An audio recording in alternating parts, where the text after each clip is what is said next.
California. They take a very long time. All right, let's hear what Bernard had to do. He went through the fucking Sunday circuit. Bernie Sanders issued a scathing statement after the vice president's loss in what Chomsky consistently started saying after 2016 that we live in a post-fact world. Would you agree, or do you think the misinformation crisis is more complicated? No, he's 100% on the money. He's so right. And every fucking major institution is participating in that. Dude, if you look no further than the way that every single media outlet covered the story in Amsterdam. Because, like, we know how right-wingers hallucinate an alternative reality and prime their base into believing it, and their entire media ecosystem gets everyone on board with this shit, right? We already know that. But the liberal media space also does that.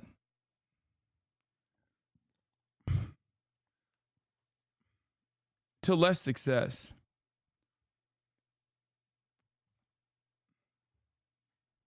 what he called a disastrous campaign, saying, quote, "It should come as no great surprise that a Democratic Party which has abandoned working class people would find that the working class has abandoned them." And Independent Senator Bernie Sanders of Vermont joins me now. Senator Sanders, welcome back to Meet the Press. Thank you for having me. Thank you for being here on this Sunday after Election Day. Let's start right there. Your criticism incredibly direct. You say you think the Democratic Party has, quote, abandoned the working class. How exactly do you think Democrats have abandoned the working class, Senator? Look, the working people of this country are extremely angry. They have a right to be angry. In the richest country in the history of the world, today, the people on top are doing phenomenally well, while 60% of Americans are living paycheck to paycheck, and millions of families worry that their kids are actually going to have a lower standard of living than they do. You got the top 1% owning more wealth than the bottom 90%. We're the only major country on earth not to guarantee health care to... Quick, put some numbers on the board to talk about how things are actually great, like the GDP and the stock market performance, so that we own Bernie in the marketplace of Reddit. You know?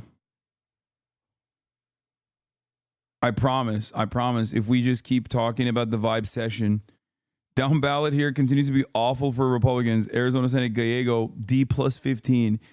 Nevada, Rosen plus 14. North Carolina Governor Stein plus D11. That's the governor, though. It's different.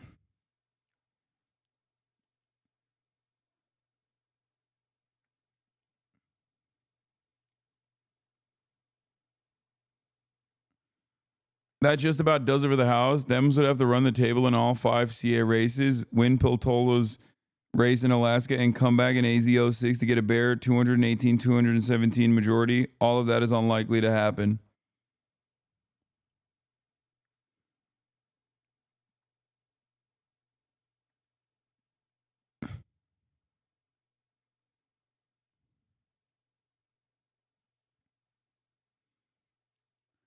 I think North Carolina is a bit unique, as the Republican candidate had a huge scandal break in October. No, it's actually unique for a different reason and very similar for other reasons. I'll explain. It's unique because it's a gubernatorial race, and split ticket voting on governor's races is super common. It's the most common thing. People have a significantly closer investment to who their governor is, because they recognize that their governor changes, their immediate conditions pretty dramatically. That's why you see a lot of blue states with red governors and a lot of red states with blue governors. Kentucky comes to mind. Okay? But it's also the same, because both Gallego, Rosen, and Stein's opponents were insane. They were green, they were untested, or they were failures. Like, they were multiple time failures. Okay? They were very Trumpian. Mark Robinson saying he's, Black Hitler, or Carrie Lake, the only person who wasn't arrested for storming the Capitol on January 6th. Even though she wasn't there, she was there in spirit and carried on that resentment to her fucking dumbass campaign. Just a fucking psychopath. Or Gallego's opponent was, Gallego's opponent was Carrie Lake. Rosen's opponent was a dude who lost his race in fucking, I believe, Texas beforehand. And who, okay, Kaya, come here. Kaya, place. Okay, bye.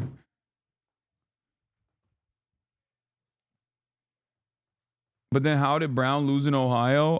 Not as close, and Brown still outperformed Kamala Harris by fucking 15 points or some shit. What are you talking about?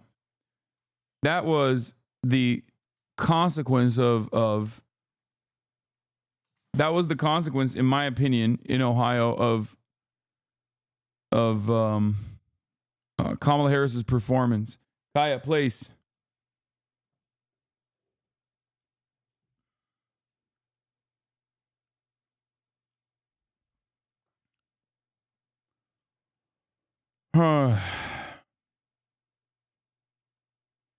Sherrod Brown got around 100,000 more votes than Kamala Harris.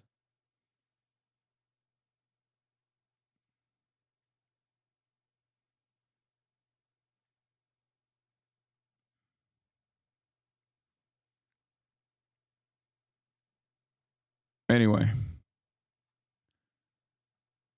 let's get back to Bernard.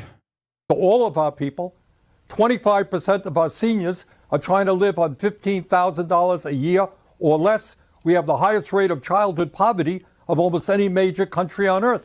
And the gap between the people on top and everybody else is getting wider and wider. Brown outperformed by 7 points, 15, and he probably would have won. I'm sorry.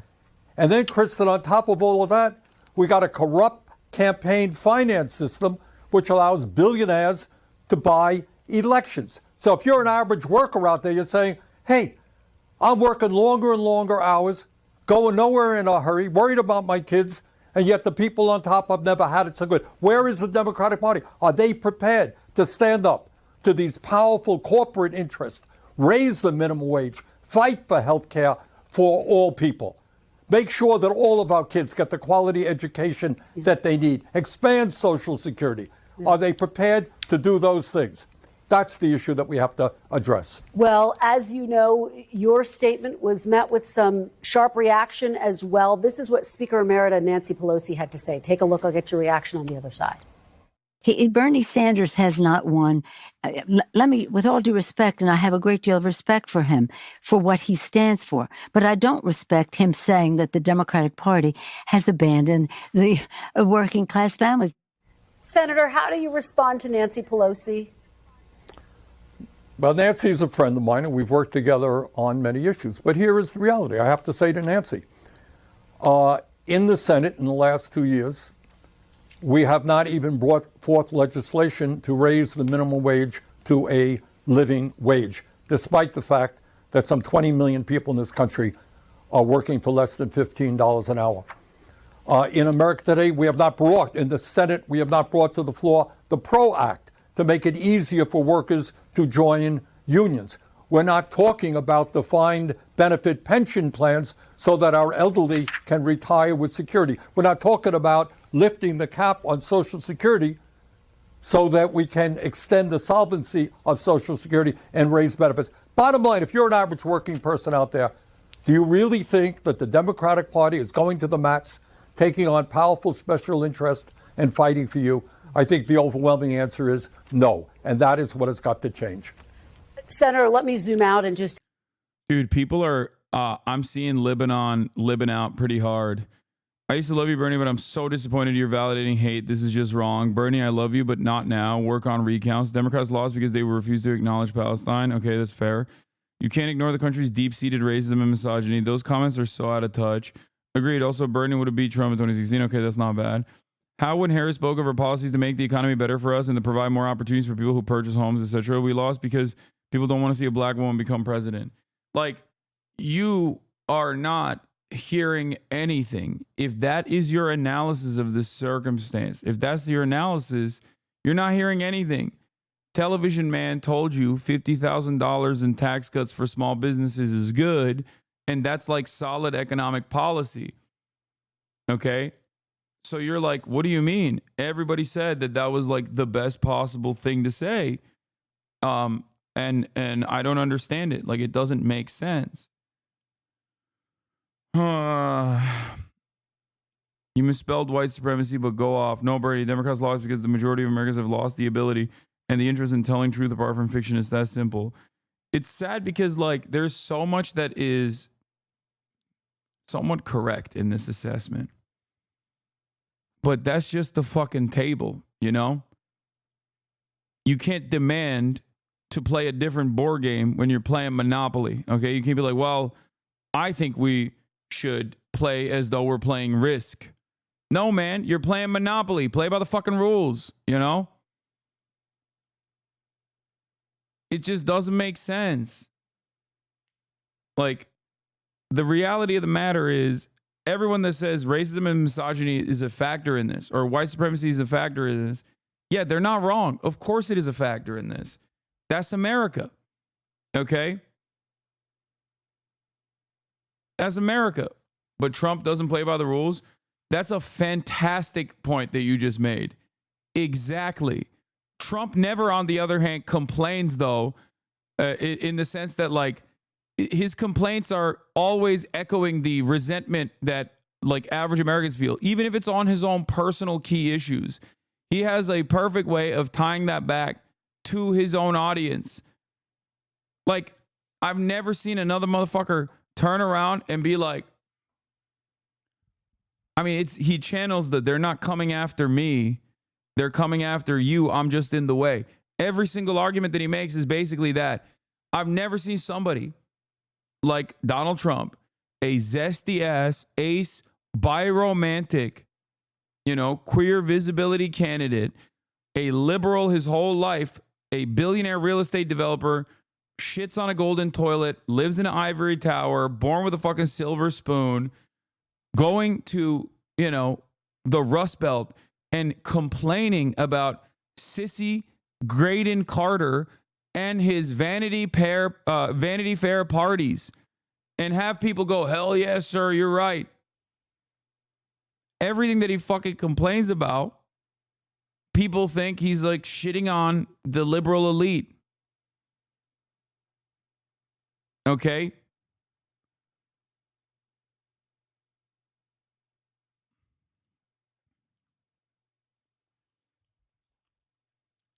I feel like if Kamala Harris ran and was like consistently talking about how racist and white supremacist America was, that would be objectively depressing for her own turnout. Aren't also rich sitting on a golden toilet in your mansion? What? Yes, dude. I am a real estate developer like Donald Trump, who's worth billions of dollars. Oh my God. House chatter still whining? That's crazy, dude. Holy shit. You're close, though? Yes. I'm close to multiple billions of dollars. You're right. Why are VODs locked under subscription? A lot of haters that are combing through the VODs. It is a way to protect you, and it is a way to protect myself. And if they want to fucking do that, then they have to subscribe. You can literally still find the VODs on YouTube if you would like to. Okay? I'm getting mass targeted by a very hostile community.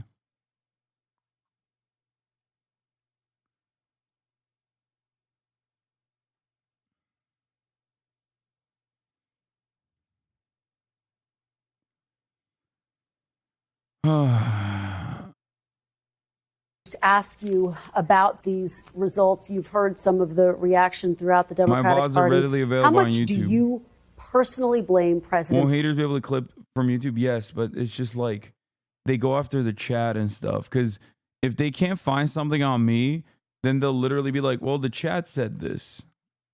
You know? Look at what his chat is saying.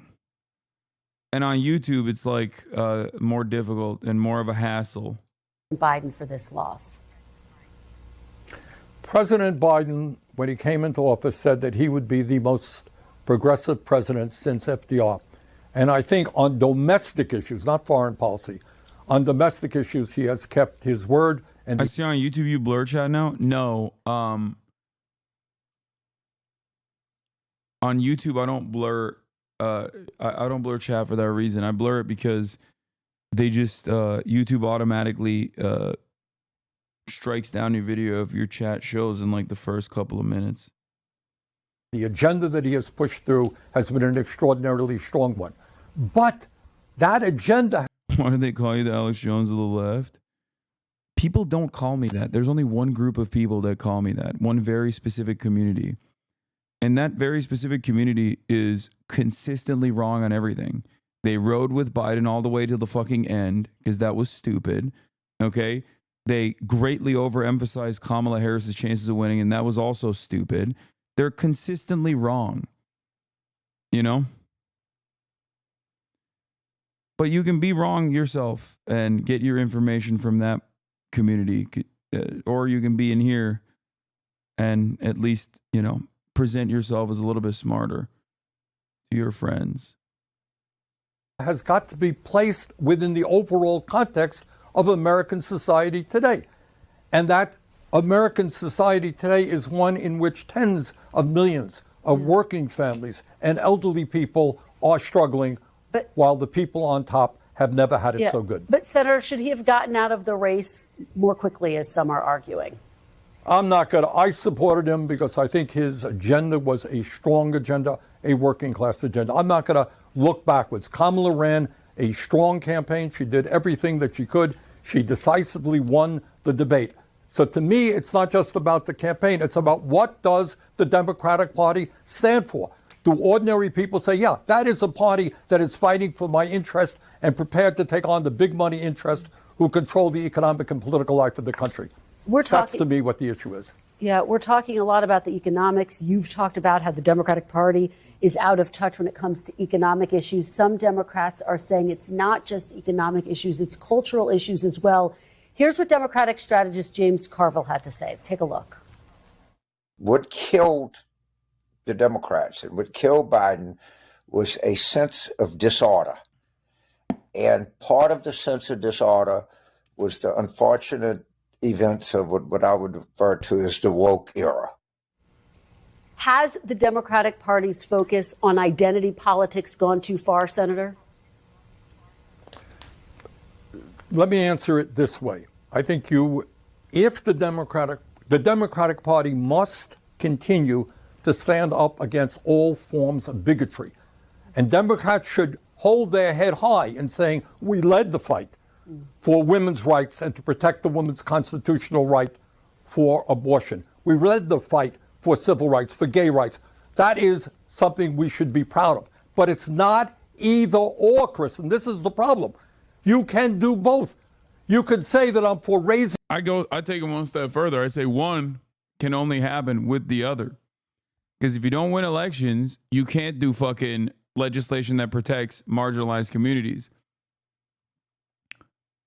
And if you want to win elections, you have to have a populist left economic message. You can be uncompromising in your values while simultaneously asking people, does this put food on your fucking table or not? A question I keep repeating to people that come to me on a daily basis about trans rights is always this. Let's say you forcibly reversed the HRT and gender surgeries of every single trans person in America. Does that immediately or even in the future improve your material conditions? Does that put more food on your table? Does that make your shelter more secure? Does that lower the price of rent? Does that actually help you in any meaningful way? Okay? It's not going to lower the price of eggs. Someone has told you that you should focus on this. And in a sea of hate, you decided, yeah, trans people are weird. I actually think that's the right thing to focus on.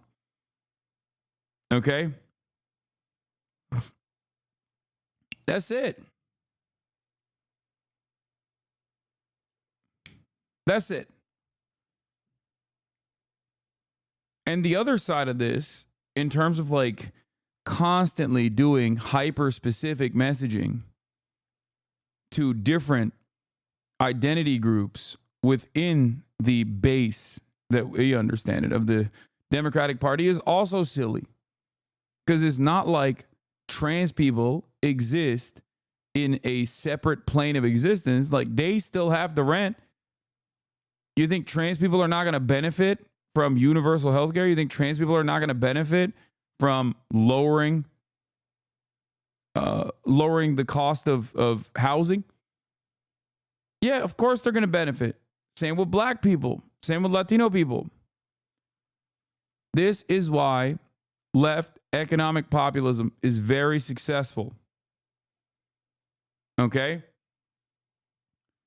You fight the battles that you have to fight to defend trans people while you simultaneously offer everyone something that gets them on board. You say Medicare for all means for all. It means for you, and it means for trans people too. There's no world where we're like, nah, we're going to gut this. Fuck that. Raising the minimum wage to a living wage, guarantee health care for all people, expanding Social Security. And by the way, I also support a woman's right to control her own body, etc. It's not either or. It's going forward in both directions. You know, I've been speaking to some Democrats who are concerned because now President-elect Trump has beaten 2 women candidates, and their concern is that it will make it more difficult to nominate a woman candidate in the future. Do you share that concern, Senator? No, I don't. I think it's not a question. Look, I'm not going to deny that there is sexism in this country, that there's racism, there's homophobia. It's there. But on the other hand, I think what the American people want to support, whether it's a woman, a man, a black or a white or Latino, whatever, is they want to support somebody who is standing up, Kristen, and fighting for them. People are in pain. People are hurting. They can't afford to go to a doctor. They can't afford to send their kids to childcare or to college. They're worried about future generations and what kind of standard of living they will have. Here is the bottom line, and it has to be dealt with. You got an economy today doing phenomenally well for the people on top. It is not working for the working class. All right? How do we address those issues? And in the richest country on the history of the world, create an economy that works for all. That is the issue. And by the way, what Trump did in his election is to say, I know that you're hurting. And the reason is they got millions of people coming across the border illegal. They're eating your dogs. They're eating your cats.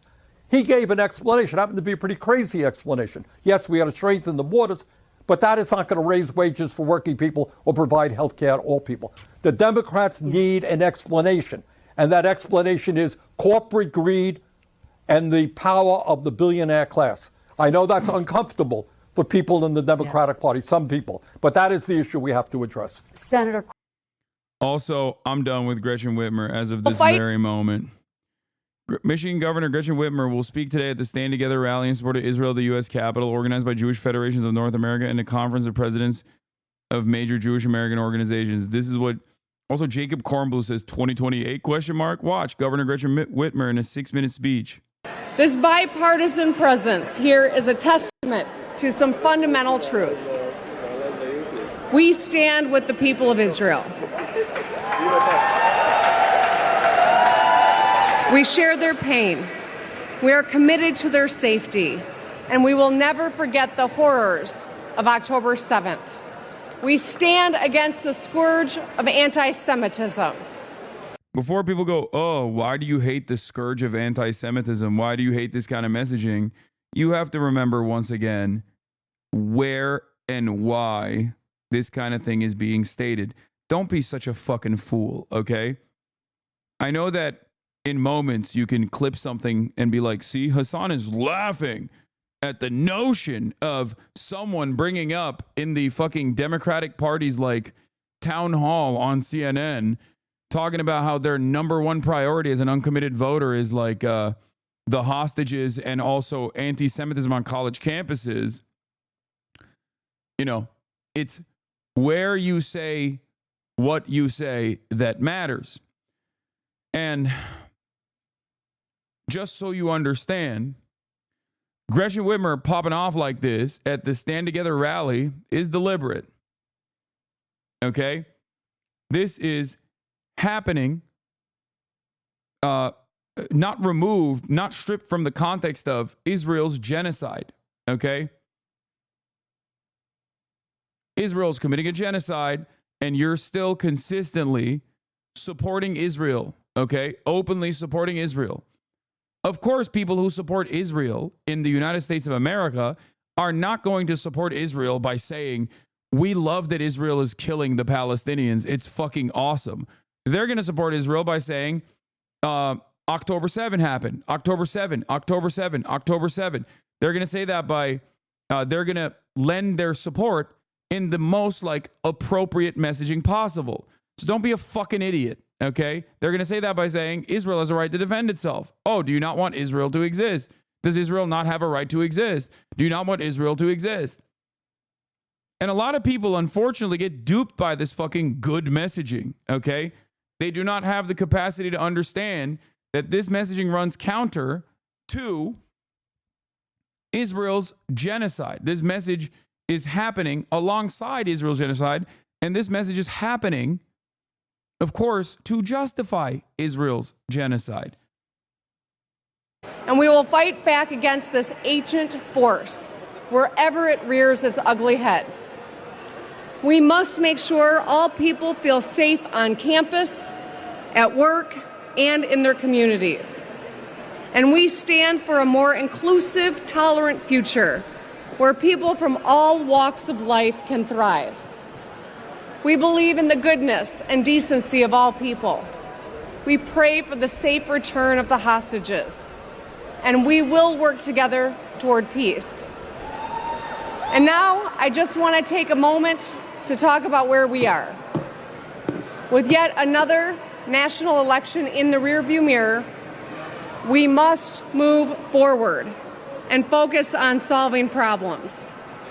At the close of today's program, we will join together to sing Hatikva, Israel's national anthem. The anthem embodies the enduring spirit of the Jewish people. I think it's pretty funny that like there's no other equivalent to this in the United States of America. Like there's just no other equivalent to this whatsoever. Like I feel like if they did this for like the Saudi lobby or something, people would be like, what the fuck are you? What do you fucking mean? Like what? I'm sorry, hold up. What? If we had 32 states in the United States of America where it was basically legal to demand that you sign a pledge of loyalty to the state of Israel, that you will never criticize Israel in order to retain a job, but instead substitute Israel for like Estonia, okay? You'd be like, what do you mean? What the fuck are you saying? What do you mean I have to sign a pledge of loyalty that I will never criticize the beautiful state, the beautiful nation state of Estonia?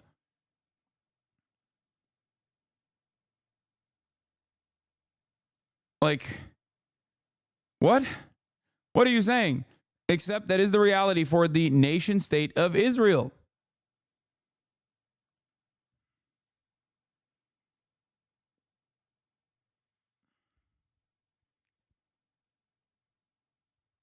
Yes, 32 states in the United States of America have BDS laws.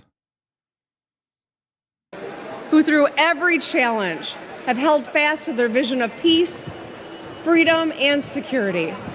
Our responsibility is to carry forth that spirit towards... Her careful messaging before wants to keep her governor's seat. Now that she's dropped the pretext, it seems like she's vying for a presidency in 2028. She has shown that she's a careerist monster with no moral compass. Yeah.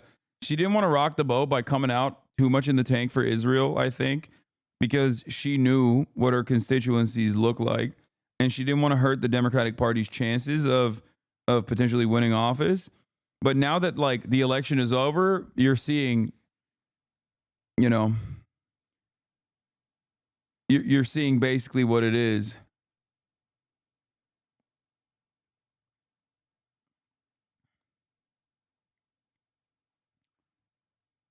It's a brighter future where peace prevails, freedom endures, and communities stand united. Do you believe that Israel has a right to exist? Israel does exist. Israel is a recognized member of the United Nations. Besides this, there is not such a thing in international law like a right of a state to exist. Does Italy has a right to exist? Italy exists. Now, if tomorrow Italy and France want to merge and become Ita France, fine. This is not up to us. What is enshrined in international law is the right of a people to exist. So the state is there, the state of Israel is there, is protected as a member of the United Nations. Does this justify the erasure of another people? Hell no. Not 75 years ago, not 57 years ago, surely not today.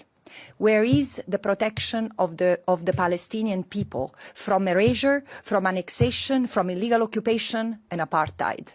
This is what we need to discuss. Yeah, Israel does not have a right to exist as an apartheid state under international law. So when people say Israel has a right to exist, what they actually mean is Israel has a right to exist in the ways that it does. Okay? And no, Israel does not have a right to exist as an apartheid state. The fuck do you mean? But it's obviously going to be positive fucking framing. That was Francesca Albanese, who I believe is a human rights lawyer for occupied Palestinian territories. The human rights office of the rapporteur for occupied Palestinian territories, UN rapporteur, special rapporteur.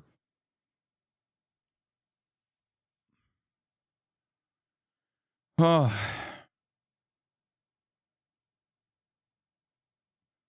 they consider the possibility by 2028 this will have aged quite poorly? I mean, under Donald Trump, who knows?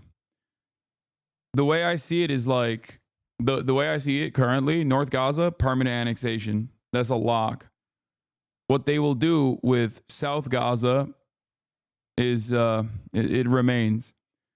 I've said already that I think what they're gonna do is basically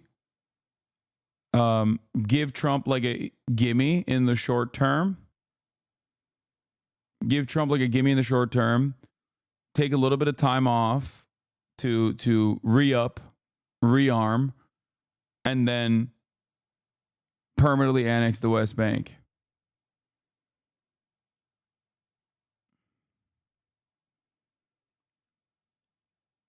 That's what I think. Because right now, after a year of genocide, I know for a fact that the Israeli economy is lit on fire. I know that the Israeli military is taking a lot of defeats in Lebanon. Like, they don't have the smoke.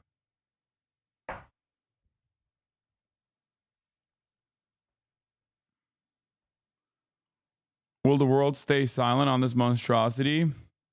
I think the world has shown that regardless of their awareness of said monstrosity, that they have an unimaginable tolerance for cruelty that, you know, some of the most defenseless people are subjected to. They just don't give a shit. I mean, we just watched a fucking 40-point Latino swing to a candidate that said that he is going to deport their immediate family members. And if they truly firmly believe that, what? Does Ukraine have a right to exist? Do you condemn the Ottoman Empire? Does Armenia have a right to exist? Sure, you'd say no. What? I've never said that. Dude, if my positions are in the words of Asmongold, if Hasanabi's positions are so bad, why do you consistently feel the need to lie about his positions? You know?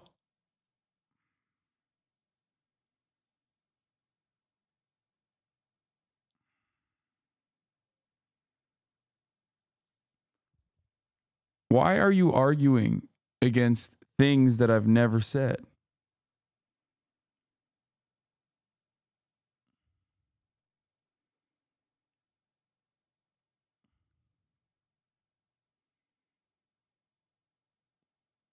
Yeah, I'm fucking quoting Asmongold. He did say that. Armenia right to exist? Yes, dumbass. Armenia already exists. Just like Francesca Albanese said. What the fuck are you talking about? Like, do you think I'm an Armenian genocide denier? I'm not.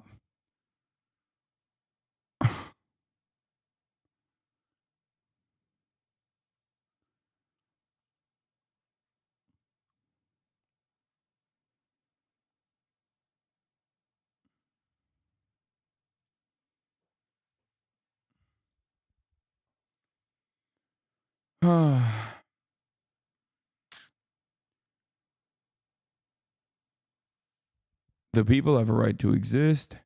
States, in the way that they exist, are left up to the standards of how they exist. Israel, as it currently stands, is an apartheid regime.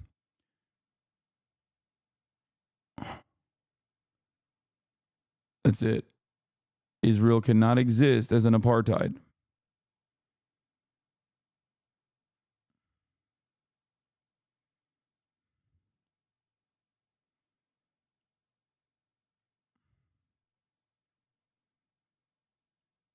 Quickly, before I let you go, I do want to ask you about the Supreme Court. Some Democrats behind the scenes quietly talking about the possibility, should Justice Sotomayor step down, to allow President Biden to appoint someone who's younger. She's only 70 years old. Is that something that you would support? Do you think she should step down? No, I don't. That was lame, Bernie. Have you heard any talk of this? A little bit, yes. I don't think it's a sensible approach. And you don't think it's a sensible approach? Correct. All right. Senator Bernie Sanders. The only reason why I understand why there's like some level of resistance towards this is because the Democrats are not going to be able to fucking replace her. Like, the Republicans will just stop them from replacing somehow. They're too afraid that in the lame duck session, they'll be like, no, you can't do it.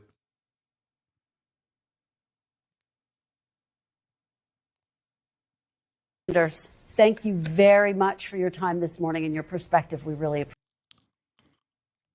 While the Democratic Party grapples with their repudiation at the ballot box, independent Senator Bernie Sanders issued a particularly blistering statement this week, accusing Democrats of abandoning the working class. What do you mean somehow there are only 49 senators right now that would vote yay? I'm willing to bet there's less.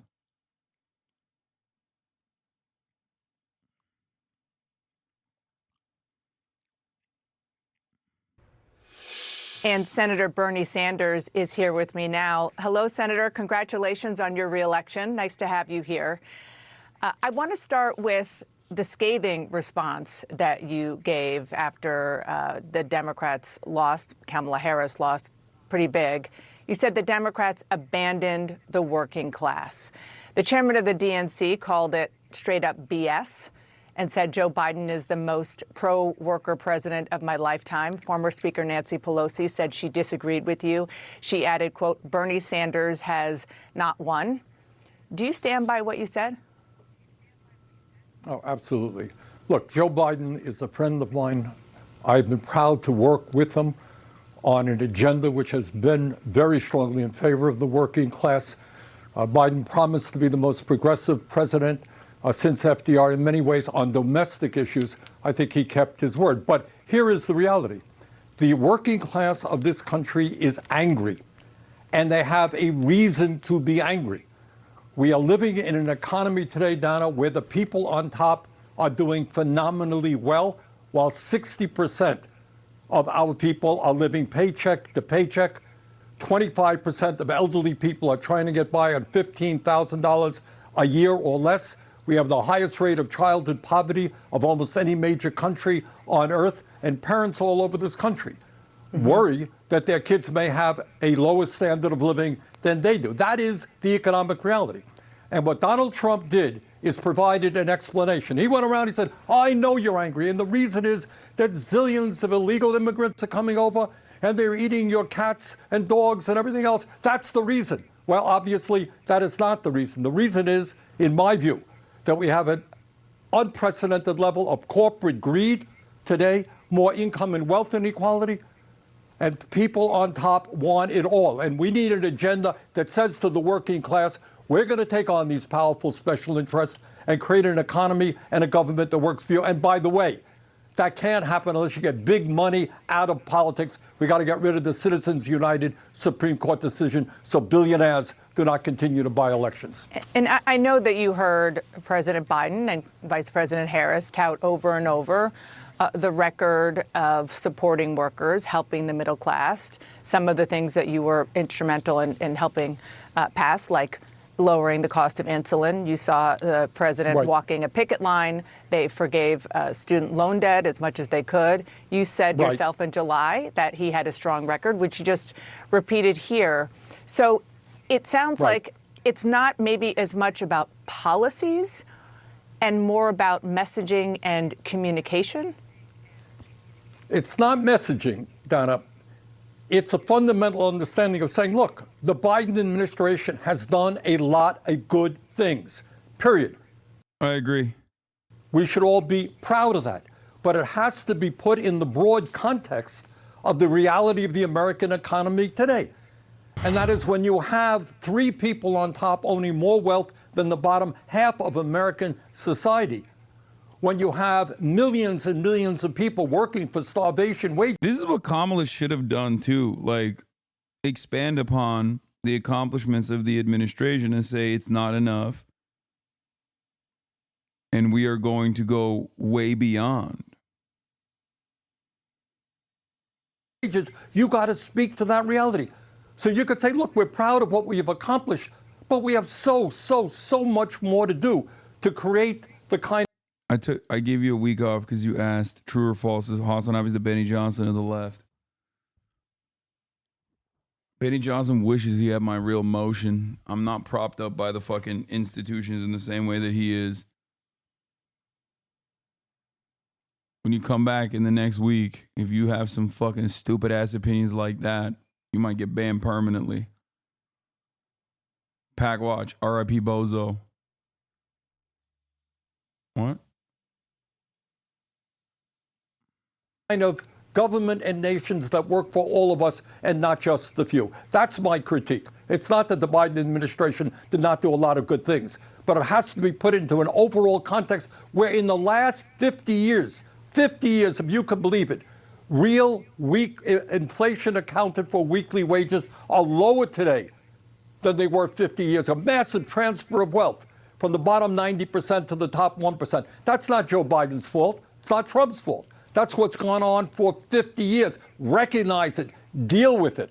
Tell the working class that you understand what is going on in their lives. You're going to fight for them. The top aide, former aide to John Fetterman and Harry Reid, Adam Jenelson, told the Washington Post that Democrats are preoccupied with the narrow interests of college-educated elite activists more than everyday working people. Do you agree with that? Well, that's kind of what I'm saying here, is that the vast 60% of our people live in paycheck to paycheck. How do we not talk and fight for raising the minimum wage to a living wage? Dana, on Tuesday, in the election, in the state of Missouri, a conservative state, they became one of the many states that voted, I think, 58% to raise the minimum wage.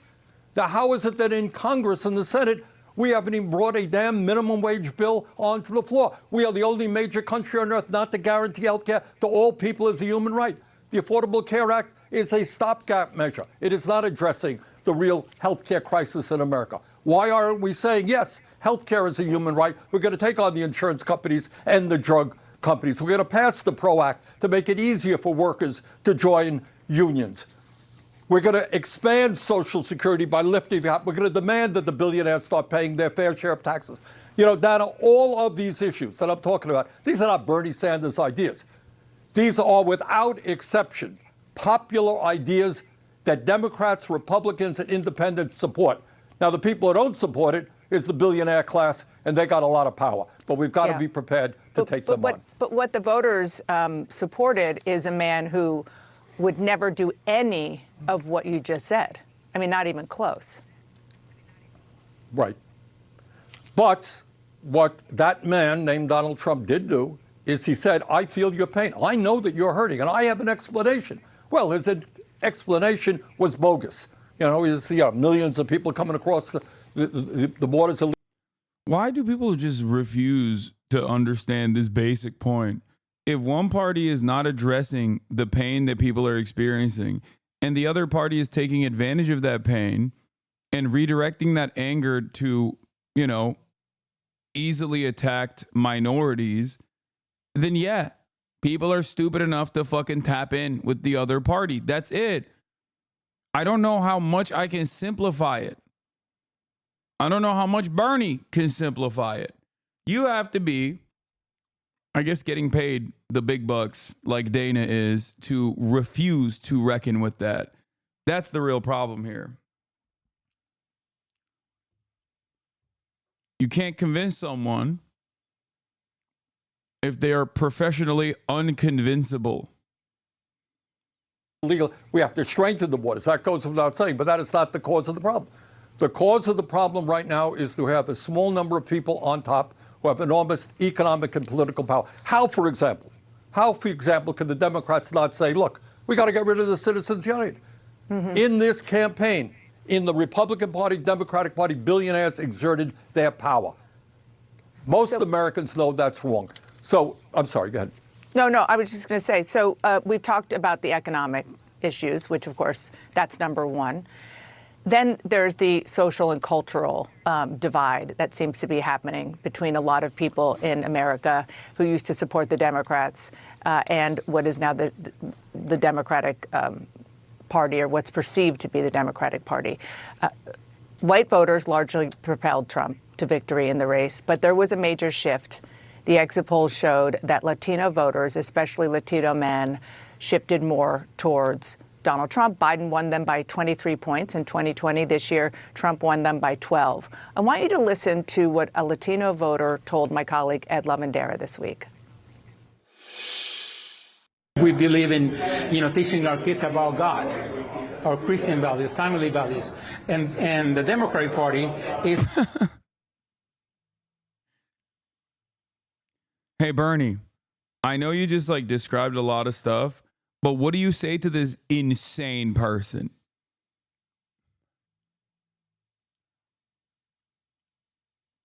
It's like, yeah, man, people are still going to vote Republican, you know? Nobody said if you do this, nobody is making the argument that if you run on improving people's material conditions, that there aren't going to be people that are still nah, fuck that. I hate that. You know? Yeah, there will still be people who vote against their best interests.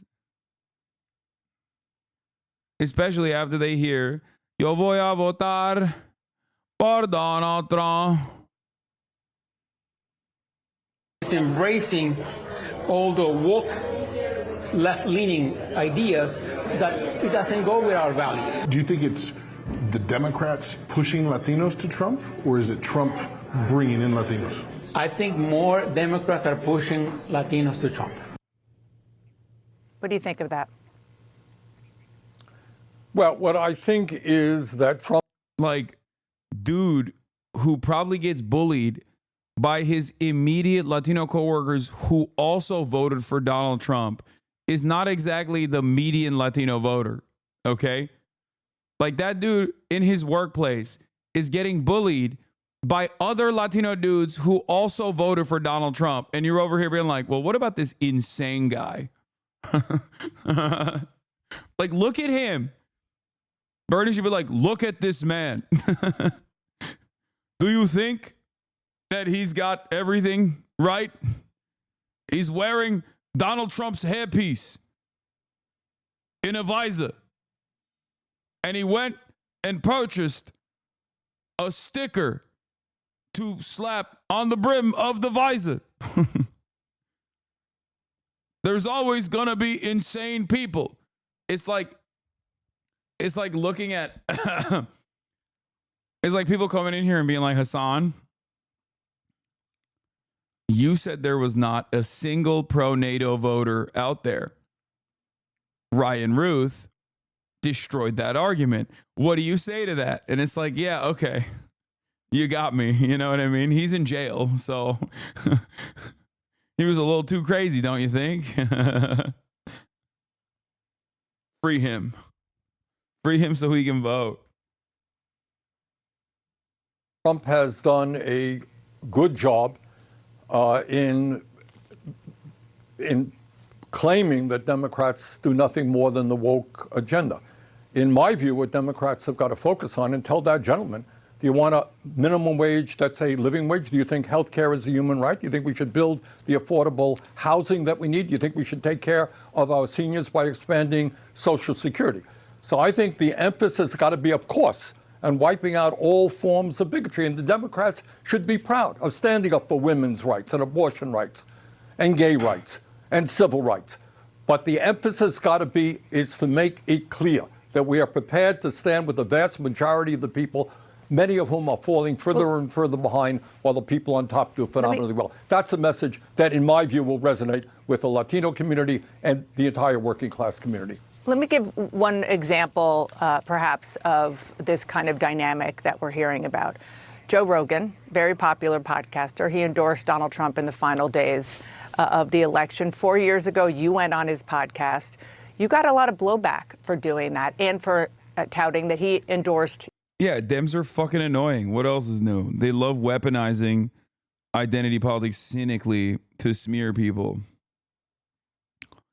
Dana knows all about that, by the way.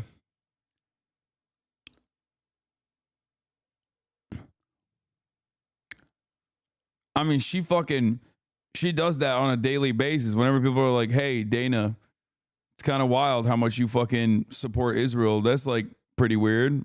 Seems like you're pro-genocide. They're like, wow, this is the most anti-Semitic thing I've ever heard. You. So is this the kind of example of Democrats perhaps shunning or vilifying people who don't totally agree with them? Yeah, I think that's fair enough. Look, you can have an argument with Rogan, agree with him, disagree with him, but what's the problem going on in those shows? It's hard for me to understand that. So I think we've got to get, and clearly you have an alternative media out there, a lot of podcasts that have millions and millions of viewers. Yeah, Joe Rogan endorsed Bernie Sanders. So, in the words of Ryan Grimm, Mehdi Hassan, myself, and many others, we did have a Joe Rogan on the left. His name was Joe Rogan.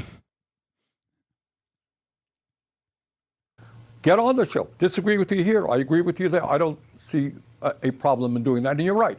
I got vilified by some of the Democratic establishment because I went on Rogan's show. Now a lot of other people are doing just that. Before I let you go, you were a steadfast supporter of Joe Biden. You were saying that he should not drop out. There's a lot of Monday morning quarterbacking going on, and a lot of it is that, in fact, he should have dropped out earlier or perhaps never run for a second term. I don't want to get involved in that. You know, we got to look forward and not in the back. Kamala did her very best. She came in, she won the debate with Trump. She worked her as hard as she possibly could. Let's look to the future and not go backwards. Senator Bernie Sanders, thank you so much.